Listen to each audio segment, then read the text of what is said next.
I started playing softball when I was 9 years old. And every time somebody was on that field to practice getting better, I was there. And I practiced anytime I had a chance with anybody I could get to play, with any team, and sometimes I played on more than one team on the practice fields. But there came a time that practice wasn't enough. There came a time that I had to stop impressing myself on how great I was during the practice, and I had to get out and play a real game. Are you with me? I had to get out and play with what I had learned and with what I knew, because practice isn't enough. And making a decision isn't enough. And being a new thought center and everybody kumbaya and holding hands, that's all wonderful, and reminding each other of how evolved we are at the age of Aquarius and continuing to practice our affirmations. It's all very impressive. But sometimes we are called to get beyond the practice and to make some real stuff happen, and to make some activity happen, and to be known for our good works in the world. Yes? There's another thing that I understood about being on this softball team, and I'm just going to tell you, you can judge me for whatever. I was good. You know what I'm saying? I would walk up to that team and I'd go, you better go way out there because, honey, this is going over your head. Well, what I have to say today is not designed to go over your head, but it's from my heart. And what I learned most of all about what made great teams, it would be the teams that could come back when they were losing. It's one thing to hit a home run. It's another thing to strike out and then go hit a home run. You know what I mean? And the amazing human being who is my mentor, who I draw from his energy so many times in my life, Reverend Dr. Martin Luther King Jr., you have to realize when he stopped practicing and started playing the game, he was representing a losing team. His team was losing. His black families across America were losing. All right? And he took over a losing team. And you look at just a window of time, what he was able to do and what he was able to accomplish. And then you tell me, why not you? And why not me? He said the ultimate measure of a person is not where they stand in moments of comfort and convenience, but where they stand at times of challenge and converse. This is the time, as you are looking at your controversy, to look at the part of what challenges you.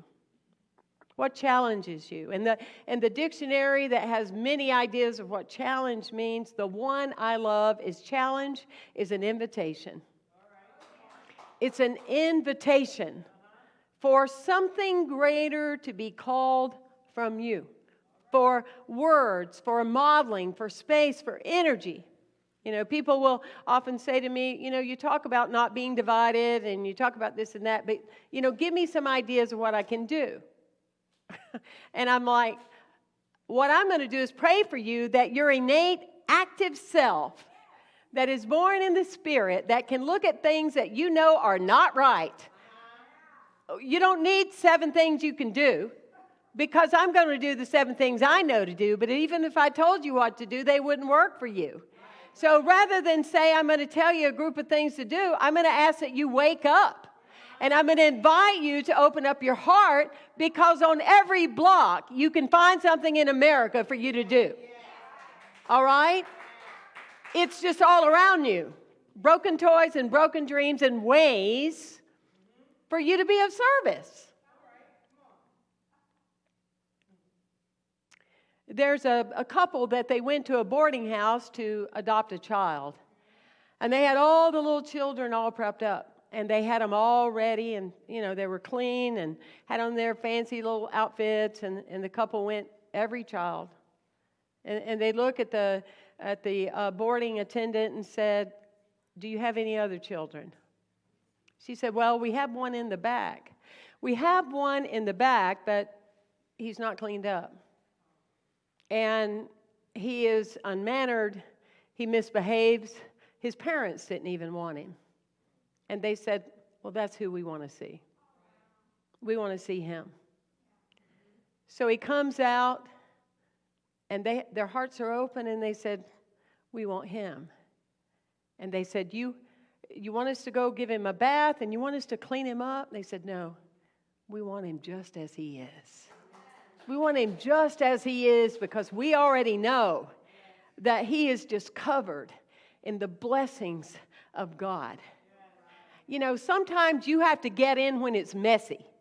Sometimes you have to get in when it feels like it's not cleaned up. And sometimes you have to make a deeper choice to get off that practice field and get in the game. And that's what it's called for, to do. It's more than kumbaya and peace songs. It's about the activating the Spirit so that one day we don't have to sing this peace song, because we're living the peace song in another way. There's a big difference between knowing you are blessed and counting your blessings. One is your head. The other is you're activating who you are. There's a big difference between knowing that there's work to be done and moving into your heart and saying, what is the work I am to do? What is the work I am to do?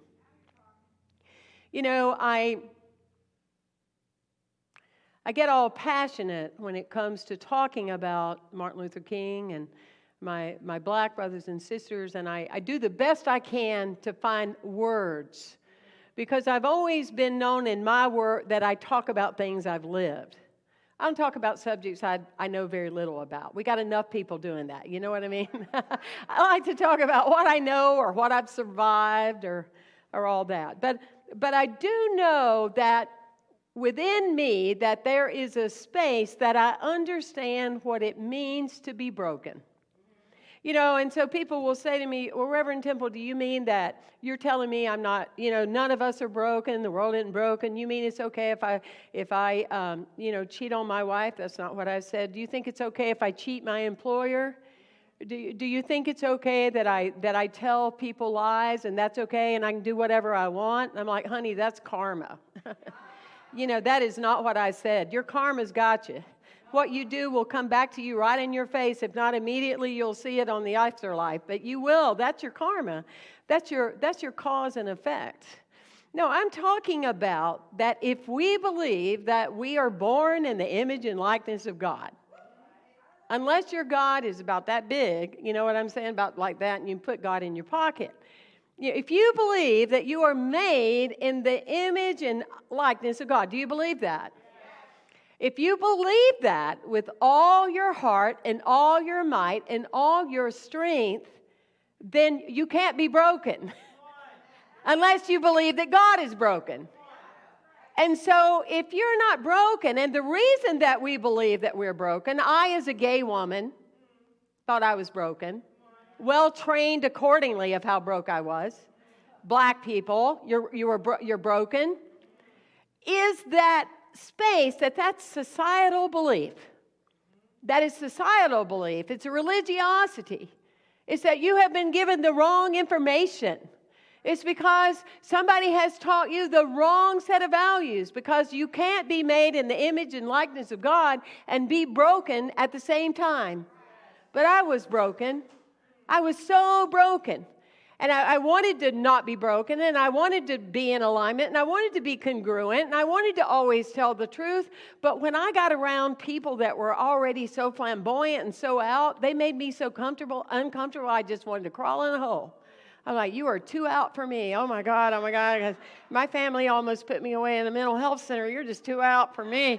Oh my God. And so in any space, that broken would come out. It would come out, and it would make me want to hide, and it would be unconscious. It would be that I wasn't aware of it, but it would grab me like the wind, and it would hit me, and it would shut me down. There were many times forever ago as a teenager in my 20s that I wanted to do all kind of marches for my black brothers and sisters, but my brokenness kept me at home. It kept me at home.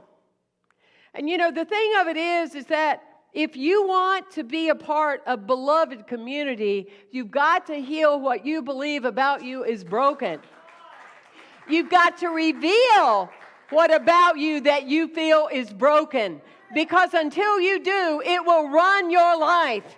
And until you do, you can't stand for everybody out loud, and you can't shout from the mountaintops because you're too afraid to be found out about whatever it is that you have a hole about. And as best I can tell, my friend Patsy lost her son when he was young. He died. And she said she went to all kind of programs to get a different perspective, to heal that space. And she went to see Raymond Moody, the expert about, I understand he lost a daughter, and he's written about near-death experiences and, those kind of things. And she said that in a workshop, he painted a circle on a chalkboard, and he colored in that circle. And he said, this is the hole. This is what about you is broken. And you may always have this hole. That is your grief. But the difference is outside the circle, the love gets more noticed.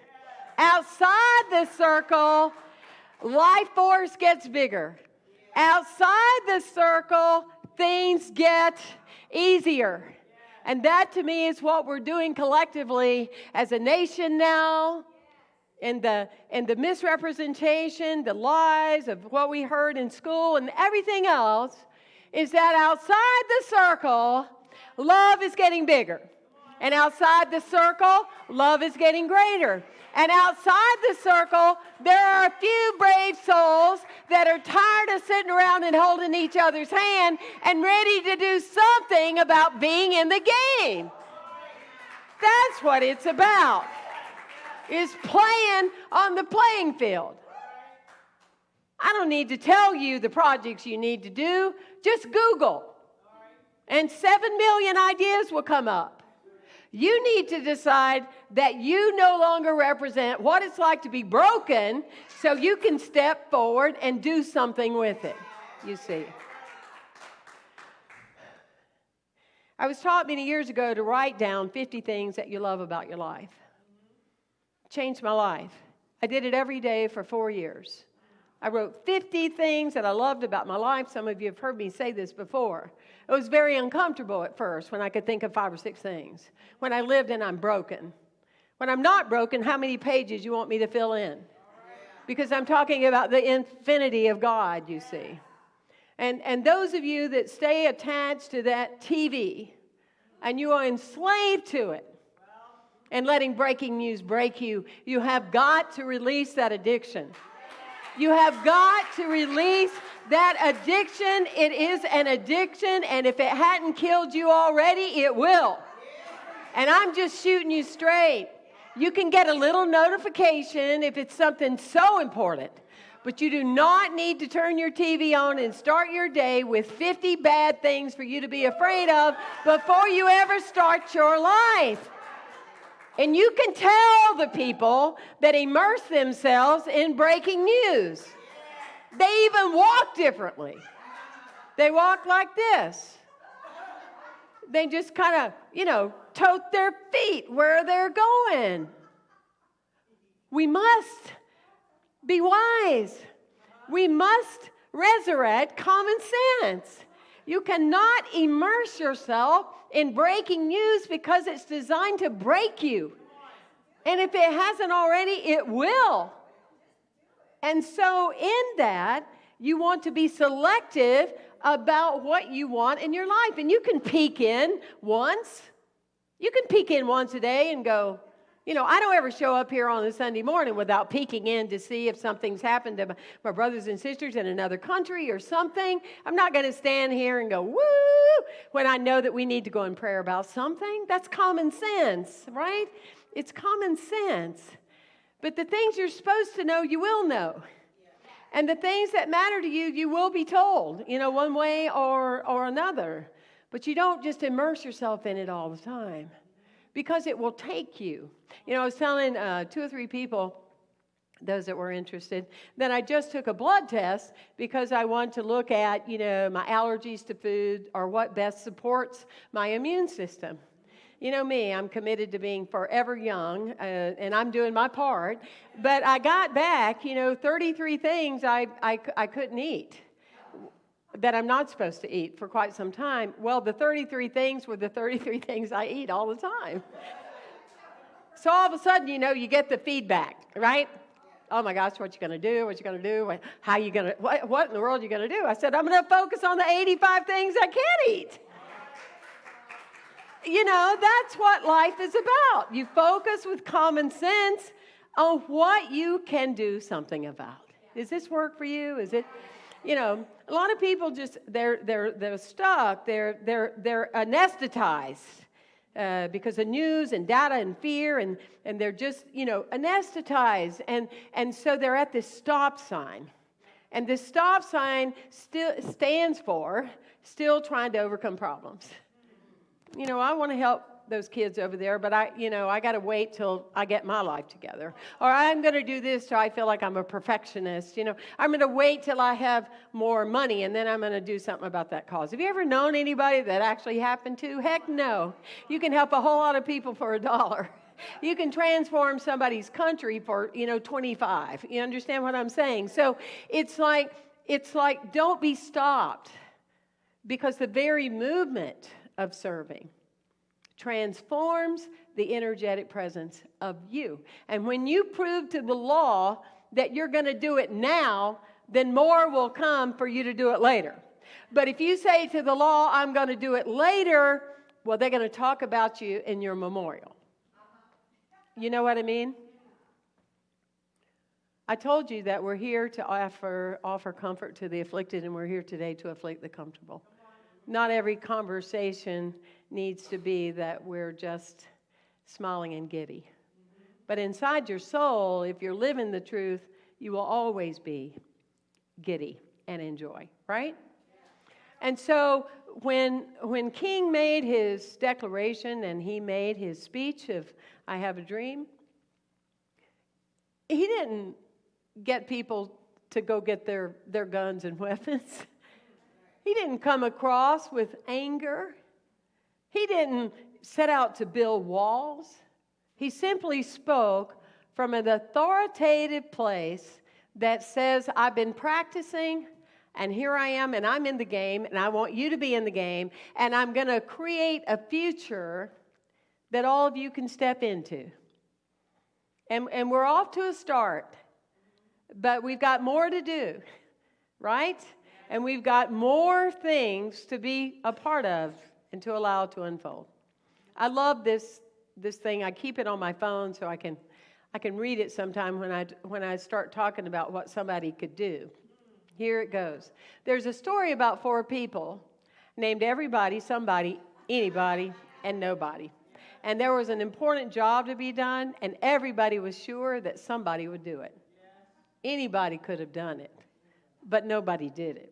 Somebody got angry about that because it was everybody's job. Anybody could do it, but nobody realized that everybody would do it. It ended up that everybody blamed somebody when nobody did what anybody could. Right?